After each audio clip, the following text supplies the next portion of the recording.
아침에도 잘 오셨습니다. 오늘도 하나님이 말씀으로 여러분을 만나주시기를 축복합니다. 마태복음 5장 6절에서 7절을 보겠습니다. 마태복음 5장 6절에서 7절입니다.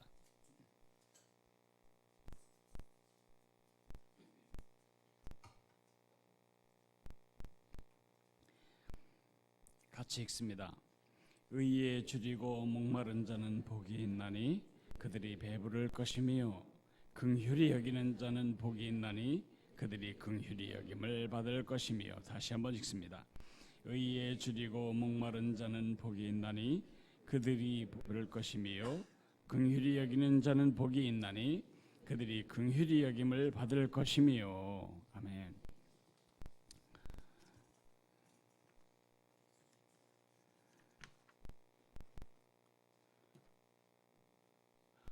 한번 같이 읽어보실까요? 이 명언을 누가 했을까요? 히딩크가 했네요. 나는 아직도 배고프다. 그가 이 말을 한 이후로 정치가들도 사업가들도 학생들도 가수 지망생도 연예인도 그리고 상을 받기를 원하는 모든 사람들도 다 이 말을 씁니다. 나는 아직도 배고프다. 나는 아직도 배고프다 사이에 나는 아직도 무엇에가 빠져 있습니다. 우리가 눈치로 다 알죠. 히딩크는 요 빠진 나는 아직도 무엇에 배고프다의 그 무엇에 무슨 단어를 생각하며 나는 아직도 배고프다 그렇게 말했을까요? 승리에 아직도 이겨야 할 게임이 많이 남아있는데 아직도 내가 생각한 고지의 대표팀이 잘하지 못했기 때문에 난 아직도 배고프다 그렇게 말하는 거죠. 여러분, 여기에 들어갈 여러분의 말은 무엇입니까? 나는 아직도 배고프다 그럴 때 무엇에 빈칸에 여러분이 정말 채웠으면 싶은 소원이 되는 낱말은 무엇입니까? 세상 사람들은 우리에게 이렇게 말합니다. 세상은 여러분에게 이렇게 말합니다. 주저하지 말고 말해.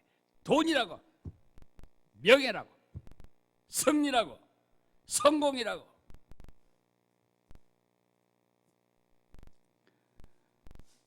그런데 예수님은 그것을 쓰면 안 되는 건 아니지만 그런 시시한 것으로 쓸 만큼 너희들은 시시한 사람이 아니다. 100년도 못 사는 삶에 다 끝장날 그런 고지와 목표가 너희들이 추구하고 오매불망 갈망하고 배고파하고 목말라야 할 그런 주제가 아니다. 예수님은 오늘 말씀하십니다. 의를 구하라. 의에 줄이고 목마른 사람이 내 나라의 행복한 삶을 누리며 보이는 그러한 사람이라고 말하고 있습니다. 행복한 하나님의 통치, 하나님의 행복한 나라, 그 하나님과 함께하는 행복한 삶을 누리고 보이려면 물론 돈이 있어야 돼요. 돈이 나쁜 거 아니죠. 그리고 성공도 해야 되고요. 힘도 있어야 돼요. 그러나 그 모든 것은 다 한 전제 밑에서만 효력이 있고 가치가 있는 것입니다. 의에 줄이고 목마른 자는 복이 있나니. 나는 무엇에 지금 배고프고 있는가? 이것만 주면 나는 더 이상 원이 없다. 그럴 때 여러분이 이것이 무엇이라고 규정하느냐에 따라서 여러분의 삶의 방향이 달라져 버리고 삶의 질이 달라져 버리는 것입니다. 내가 추구하고 갈망하는 게 바로 내가 되니까요. 여러분은 어떤 사람이 되기를 원하시나요? 그것이 바로 여러분 그 괄호 속에 넣는 바로 그 사람입니다. 여러분의 인생의 질이 어떤 질로 끝나기를 원하시나요? 여러분 괄호 속에 넣는 그 말이 그렇게 중요한 것입니다. 난 아직도 배고프다. 뭐에? 그럴 때 그 뭐예에 쓸 단어를 오늘 아침 확실하게 결정을 하셔야 합니다. 의라고 하는 것, 그것은 무엇일까요? 의라고 하면 약간 추상적이죠. 의, 그 나라와 그 의를 구하라. 그리하면 이 모든 것을 너희에게 더하시리라 그랬어요. 그러니까 의를 구하면 여러분이 세상 사람들이 말하고 있는 그 모든 것이 다 그 안에 포함되어 있다는 뜻입니다. 여러분은 어떤 것을 원하시겠습니까? 귤을 백상자를 얻기를 원하십니까? 아니면 과수원 과수나무, 귤나무 100그루를 원하십니까? 아니면 귤 농장주의 아내가 되고 싶으십니까? 당연히 맨 끝이죠. 그 사람을 소유할 때 그 안에 있는 모든 것이 다 내 것이 되는 것처럼 하나님은 모든 것의 주인이신데 예수님은 하나님의 것이고 우리는 예수님의 것이라면 예수님과 그분의 의를 구하는 것이 가장 지혜로운 것을 구하는 것이다 라고 말할 수 있습니다. 의라고 하는 것은 두 가지를 의미합니다. 첫째로는 하나님과의 바른 관계를 말합니다.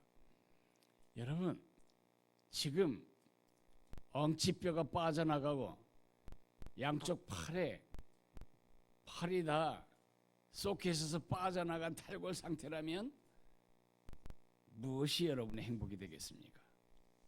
좋은 음식이 행복이 되겠습니까? 아니면 안락한 베드가 행복함이 되겠습니까? 어제 뽑은 새 차가 여러분의 행복감이 되겠습니까? 아이가 100점 맞았다고 들고 오는 성적표가 여러분의 행복이 되겠습니까?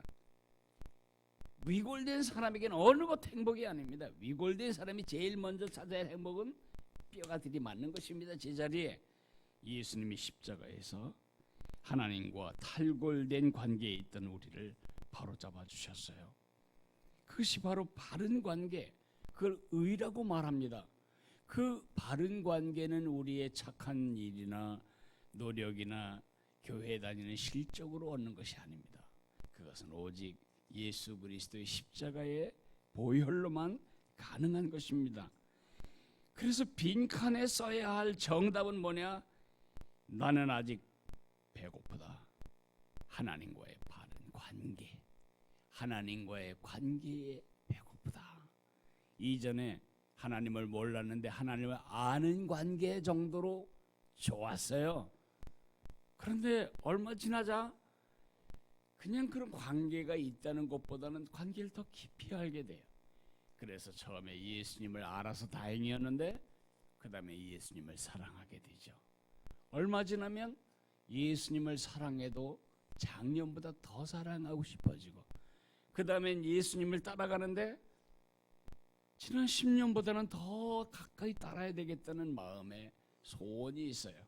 이렇게 날마다 주님과의 관계에 더 목마를 때 우리를 행복한 크리스천으로 살고 있다고 말할 수 있습니다. 그런데 하나님 백성들이 그렇게만 가는 게 아니에요. 예레미야 2장 13절에 보면 이스라엘 백성들이 짓는 죄에 대해서 이렇게 말해요. 이스라엘 백성들이 뭐 우상숭배도 하고 불순종도 하고 뭐 타협도 하고 별거 다 하지만 결국 그 뿌리는 뭐냐면 하나님과의 관계에 배부르지 않은 거예요. 하나님과의 관계만 가지고는 너무 배고파. 차라리 한 100억쯤 있으면 하나님 없어도 될 것 같아. 에? 이 병만 낫는다면 하나님 없어도 괜찮을 것 같아. 이런 착각을 하는 거죠. 예레미야 2장 13절에 참으로 나의 백성이 두 가지 악을 저질렀다.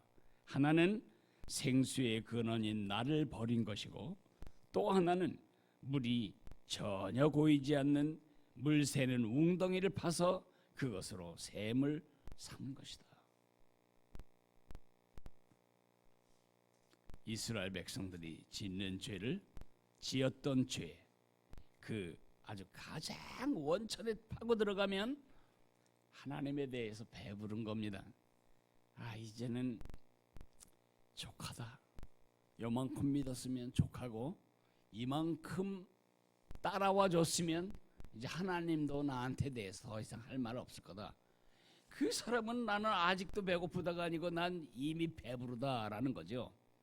이 하나님과 그분과의 관계와 사랑에 대해서 배불러지는 순간부터 우리는 그 빈칸에다가 엉뚱한 것을 채워넣기 시작합니다.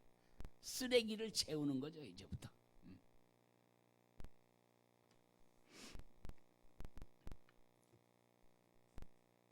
여러분이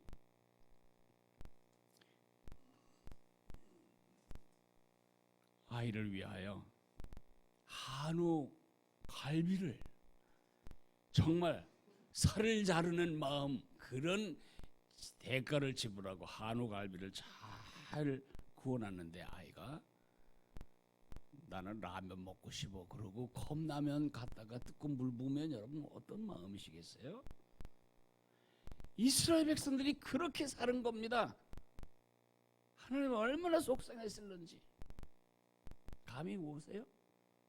우리가 어떻게 살아가고 있는지, 우리가 뭘 갈망하고 있는지, 우리가 무엇에 배고프고 있는지, 그것에 따라 우리의 인격과 삶의 질이 달라져 버리는 것입니다. 두 번째로는 하나님과의 바른 관계만이 아니고 하나님과의 바른 관계가 표현되는 삶이에요. 의로운 삶, 하나님 예수님이 고개를 끄덕이실 바른 기준에 맞는 삶을 의라고 말해요. 그것에 대한 상급이 뭐죠? 의에 줄이고 목마른 자는 복이 있나니 저희가 배부를 것이며, 사람은 그가 찾는 것으로 배부르기를 원하죠. 그런데 의를 사모하는 자에게 우리 주님이 약속하십니다. 시편 107편 9절에 그가 사모하는 영혼에게 만족을 주시며 줄인 영혼에게 좋은 것으로 채워주신다. 참 만족은 하나님만이 주실 수 있어요. 왜냐하면 우리의 이 가슴 안에는 하나님만이 채우실 수 있는 구멍이 뚫려져 있는데, 이것을 하나님이 아닌 다른 것으로 채우려고 하는 한 우리는 끝까지 목마를 거라고요. 끝까지 배고프고. 요한복음 6장 35절에 예수님이 말씀하셨어요.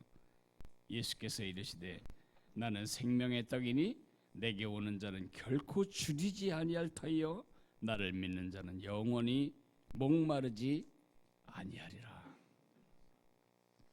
자, 그러면 나는 아직도 배고프다. 그럴 때 내가 정말 의에 대하여 줄이고 목마른지 그걸 어떻게 알 수 있죠?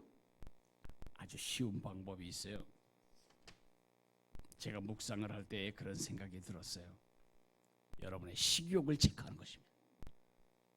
입맛을 체크하는 것입니다. 여러분, 어르신들이 입맛을 잃으면 그때부터 건강이 완전히 악화되기 시작합니다. 여러분도 마찬가지예요. 입맛이 지금 없다. 여러분 지금 건강한 상태가 아닙니다. 아가들이 매일 과자만 달라고 하고 간식만 달라고 하고 밥 안 먹으면 안 자랍니다. 빼짝 말라가지고 병이란 병은 다 거기 모여듭니다. 밥을 잘 퍼먹어야 돼요. 식욕이 좋아야 건강한 것입니다.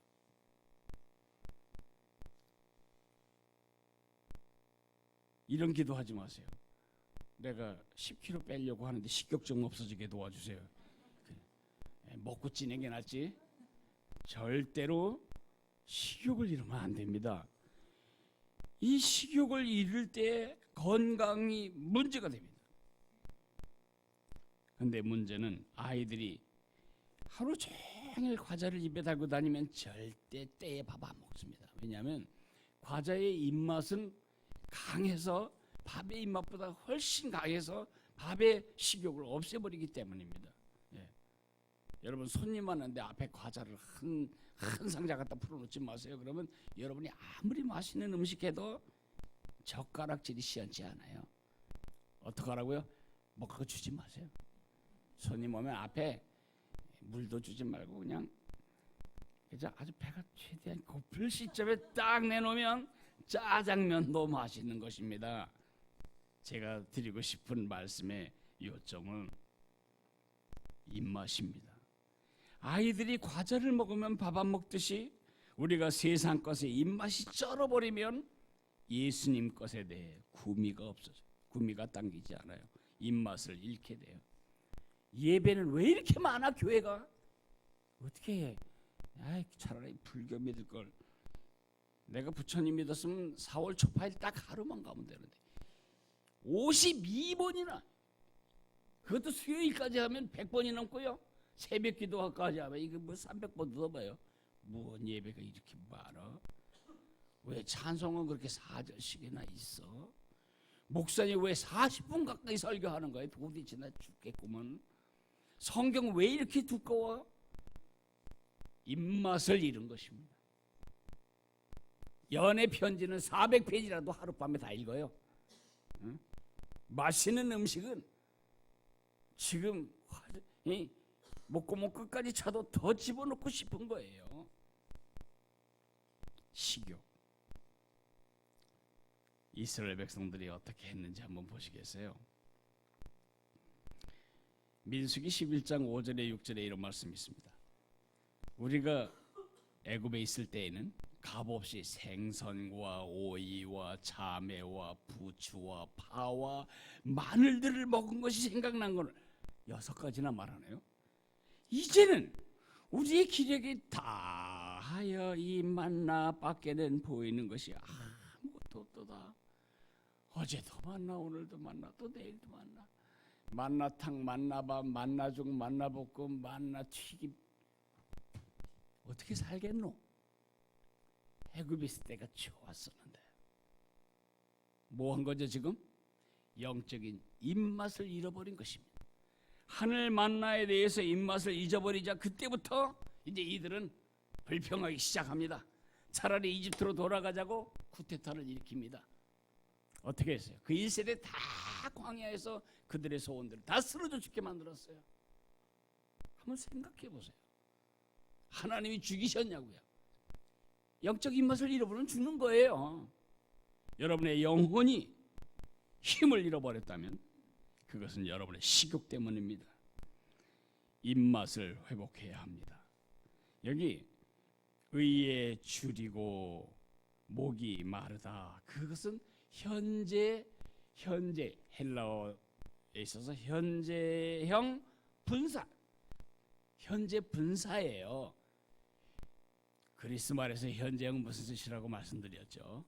진행되는 거, 점점 진행되는 거, 반복되는 것을 말해요. 여러분, 저는 지금도 스테이크 이런 고기를 잘 못 먹어요. 제가 텍사스에서 공부했는데 텍사스 스테이크는요 이만해요. 정말로 두껍고. 그걸 보면 너무 한심스러워요. 이거 어떻게 먹나 이거. 그래서 먹을 생각도 안 했고 한 번도 먹어본 적도 없이 텍사스를 떠났어요.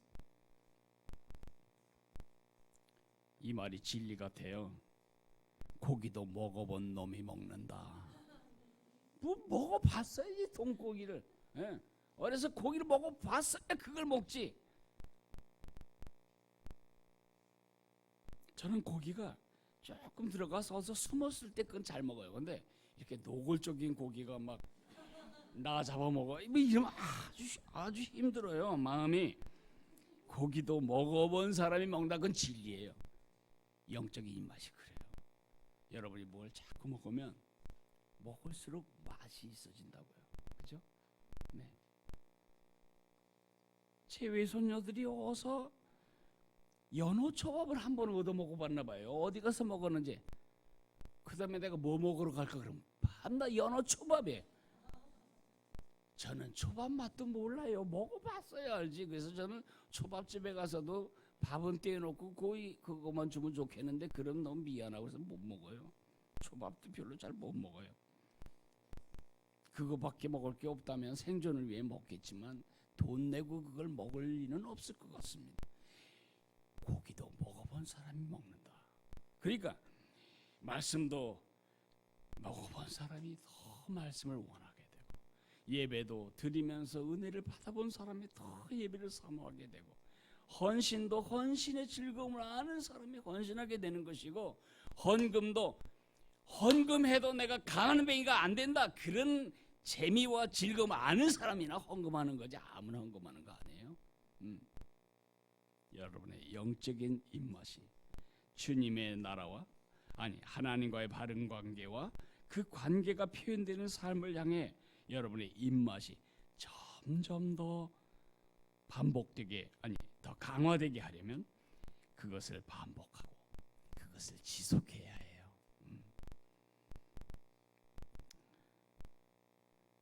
인도 음식 못 잡수시는 우리 장로님 한 분 계세요. 근데 제가 잡수게 할 방법이 있긴 있는데 아침에도 인도 음식, 점심에도 인도 음식, 그 다음 날도 인도 음식. 그래서 한 달만 계속 가면 나중에 맛있게 잡수시게 됩니다. 반복이 중요하고 지속이 중요합니다. 그게 입맛을 지켜가는 아주 중요한 일입니다. 나는 아직도 배고프다. 거기에 아직도 다음에 쓸 말이 정답이 하나입니다. 의, 하나님과의 바른 관계, 그리고 그 바른 관계가 표현되는 삶. 두 번째 이야기를 하겠습니다. 그건 긍휼히 여기는 자에 대한 이야기인데요. 긍휼히 여기는 자는 복이 있나니 그들이 긍휼히 여김을 받을 것이라고 말씀하셨습니다.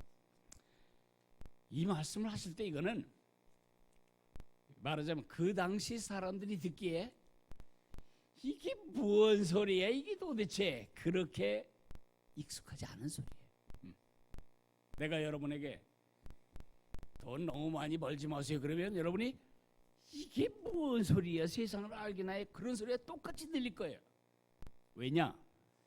그 당시에 로마 사람들에게는요, 세계를 지배하고 있고 팔레스틴을 지배하고 있었던 세계 지배국가 로마 사람들에겐 긍휼이란 개념이 없었어요. 불쌍히 여긴다는 것은 그 철학자가 한 말대로 유약한 영혼의 질병이라고 말했어요. 남을 왜 불쌍히 여겨? 죽여야지, 없애버려야지. 강하고 힘있고 좋고 기능할 수 없는 건 다 없애버려야 돼. 그래서 애가 태어났을 때 아버지가 가서 보고 애가 좀 부실해 보여. 그러면 한번 갖다 죽이는 거예요. 버리는 거예요. 근데 그 아버지가 이렇게 하는 게 아니고 아이를 가서 손으로 들어 올리면 이 아이는 이제 그 집 자식으로 살아갈 수 있는 거예요. 그걸 아버지의 권한이라고 생각했어요. 그러니까 좋은 씨 빼놓고는 다 버린다. 긍휼이란 말이 없어요. 로마 제국에 반역하면 누구든 다 죽이는 것입니다. 십자가에 박아버리는 것입니다. 그런 문화 속에 살던 백성들에게 무슨 긍휼이 있어요. 그러나 유다 백성들은 좀 나은 것 같아요. 천만에. 유다 백성들의 정신적인 흐름을 끌고 나갔던 바리새인들에게는 비난하고 책망하고 독선적이고, 그렇죠. 그들이 어떤 사람이냐면 몇 년 전에 우리나라에 새로 만들어진 단어 검사스러운 사람입니다. 눈을 딱 벌뜨고 요것들은 틀림없이 무슨 죄를 짓고 나한테 지금 숨기고 있다. 이렇게 검사스럽다. 그런 사람이 무슨 자비가 있어요? 검사님이 얼마나 힘드셨어요? 그래. 그런 말 하겠어요? 검사 앞에 가면 여러분이나 나나 다 무조건 죄인입니다. 이제 죄를 털기 시작해야 되는 것이 그들의 전문성이니까요. 이런 사회에서 예수님이 말씀하시기를 긍휼히 여기는 사람은 복이 있습니다. 긍휼히 여김을 받을 것입니다. 현대는 어떻습니까? 현대 한국 사회는 어떻습니까? 갑질, 온갖 군데서 갑질이. 예술계의 감독이나 되면 그 한 자리 얻어서 주역 하나 얻어보려고, 배역 하나 얻어보려고 하는 어린 자매들을 성적으로 압박하고 핍박하고 폭행하고, 이게 무슨 일이에요? 직장에 높은 사람은 밑에 있는 사람들을 그런 식으로 대되는 건가요? 우리나라 2000년 전 예수님 당시 사회와 크게 다르지 않아요. 하도급 업자에게 상도급 업자가 부리는 횡포가 얼마나 크고, 부품 공급 업체에 대한 대기업의 횡포가 얼마나 큰지 여러분 다 듣고 계시잖아요.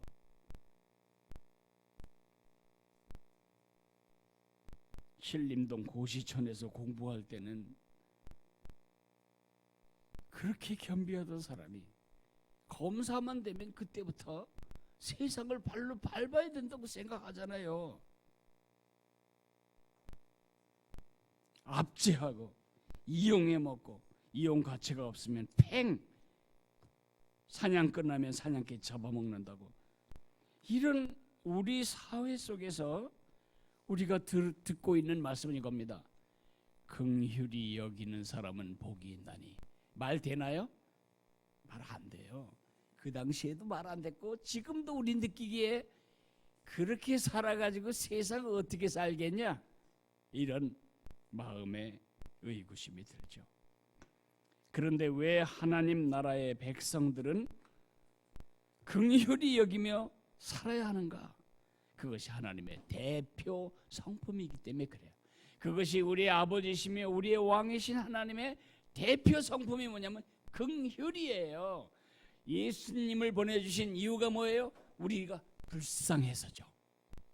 우리 힘으로 구원받지 못하고 허우적거리며 지금 늪에 빠져들어가 허우적거리는 우리를 불쌍히 여겨서 꺼내준 것이, 써먹으려고 구원해 주신 것이 아니에요. 고린도후서 1장 3절에 이런 기절이 있습니다. 자비의 아버지시며 모든 위로의 하나님이신 우리 주 예수 그리스도의 아버지 하나님을 찬양합니다. 자비란 말이 바로 긍휼이란 말이에요. 하나님의 모든 선하심의 동기, 그분의 모든 동기는 전부 긍휼입니다. 긍휼 때문에 우리를 구원하셨고, 긍휼 때문에 우리에게 먹을 걸 주시고, 긍휼 때문에 심장이 뛰게 하시고, 긍휼 때문에 우리를 하나님의 백성으로 책임지고 가시는 것입니다.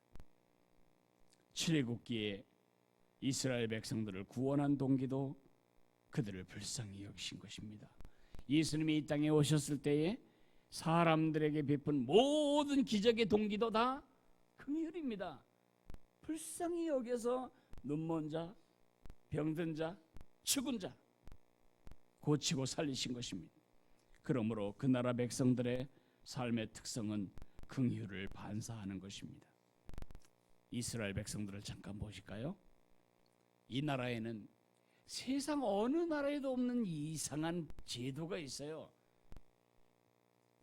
이런 게 있어요. 종은요, 하여튼 뭐 빚을 졌거나 훔쳐가지고 못 갚았을 때 이제 종이 되는데, 무조건 7년 봉사하고 나면 돈을 갚았든지 못 갚았든지 무조건 자유야.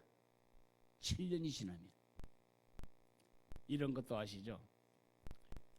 땅을 담보 잡아서 돈을 빌렸는데 못 갚았어요. 그러면 땅이 그 사람 채주 것이 되잖아요. 돈 빌려준 사람 것이 되죠.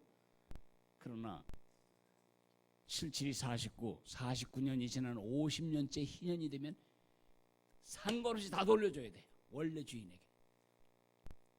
긍휼이에요. 절대 농사 짓는 사람은 낫으로 싹싹 다 베고 저 모퉁이까지 한 톨도 빼놓지 않고 베면 안 돼요. 웬만한 거 구석이 다 내비두고 그냥 큰 데 있는 것만 가져가야 돼요. 왜요? 고아와 과부와 나그네들이 먹으라고요.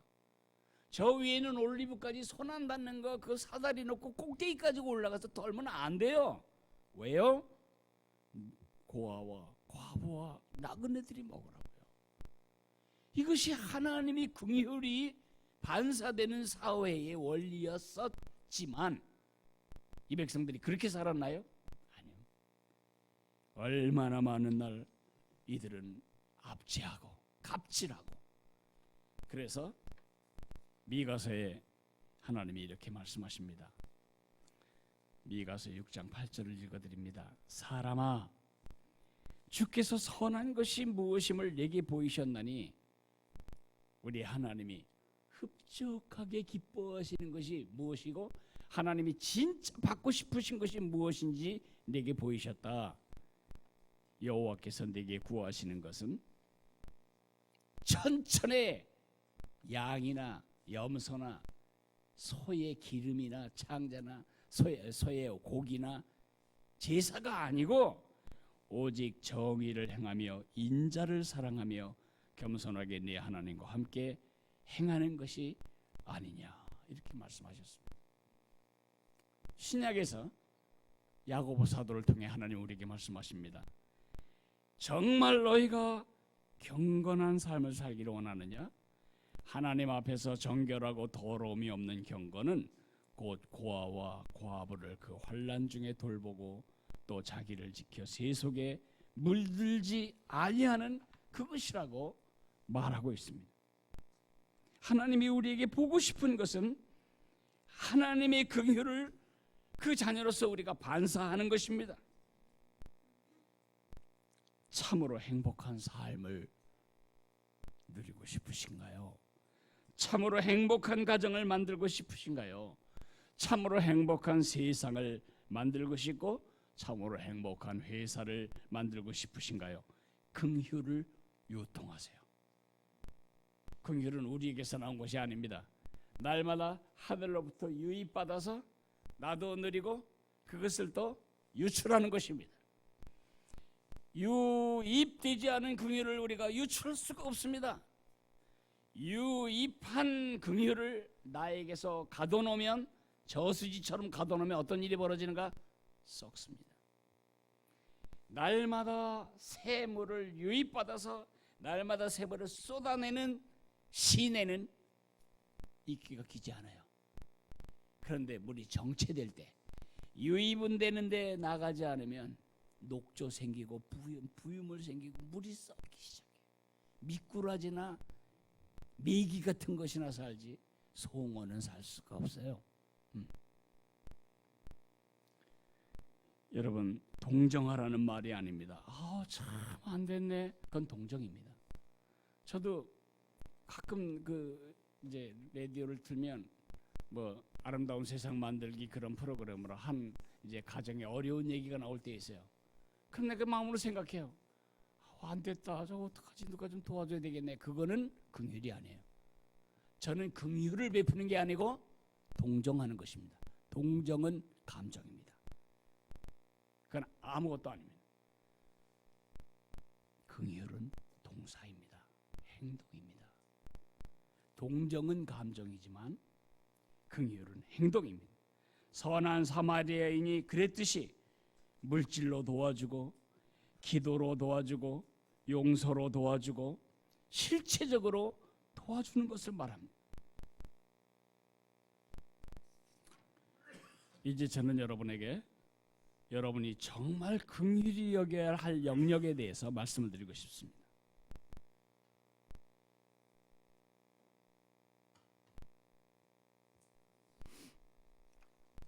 그것은 영혼에 대한 긍휼입니다.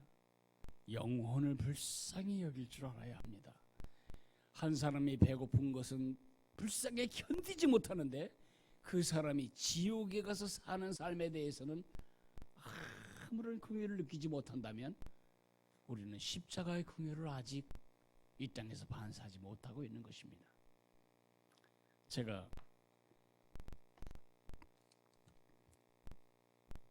마주치게 된 한 시를 읽어드리겠습니다. 시의 제목은 영혼으로부터 들려온 음성입니다. 당신은 여러 해 동안 내 옆집에 살았습니다. 우리는 꿈도 기쁨도 눈물도 함께 나누었습니다. 당신은 진정한 나의 친구였습니다. 도움이 필요할 때 나를 아낌없이 도와준 친구. 당신에 대한 내 믿음은 강하고 확실했습니다. 우리는 끝까지 변치 않을 신뢰로 서로를 믿었습니다. 우리 사이에는 단 한 번도 승강이가 없었습니다. 당신의 친구들은 다 내 친구들이었고 당신의 적은 모두 내 적이었습니다. 그런데 내 친구여, 내가 알게 된 이 슬픈 사실, 결국에 와보니 당신은 결코 친절한 사람이 아니었습니다. 땅 위에서의 나의 삶이 끝난 날, 나는 당신이 믿을 만한 친구가 아니라는 것을 그제야 깨달았습니다. 우리가 이 땅에서 보낸 모든 해 동안 당신은 단 한 번도 하나님의 자녀로 태어나는 것에 대해 이야기하지 않았습니다. 당신은 내 잃어버린 영혼에 대해서, 그리고 나를 온전케 할 그리스도에 대해서 한 번도 말한 적이 없습니다. 오늘 내가 이 끔찍한 지옥불 속에서 애원합니다. 그리고 이제 나의 가장 작은 소원 하나 부탁합니다. 나를 위해서는 당신이 해줄 것이 아무것도 없습니다. 어떤 말로도 나를 이 옥에서 풀어낼 수 없습니다. 그러나 친구여, 다시는 내게 한 잘못을 다른 사람에게 저지르지 마십시오. 한 사람의 영혼을 위해 할 수 있는 일을, 모든 일을 하십시오. 이제는 그들에게 진지하게 호소하십시오. 그들이 나와 함께 이 지옥에 던져지지 않도록. 제가 번역을 했지만 조금 거칠긴 한데 저는 이 시를 읽으면서 마음에 많이 찔리는 거예요. 제가 가는 이발관 아저씨에게, 제가 자주 가는 수포 주인에게, 제가 종종 만나는 지인들에게 아직은 예수님 얘기할 때가 아니지, 그러면서 때를 노리다가 때를 놓치는 이런 일들을 내가 많이 해왔구나. 기도하겠습니다.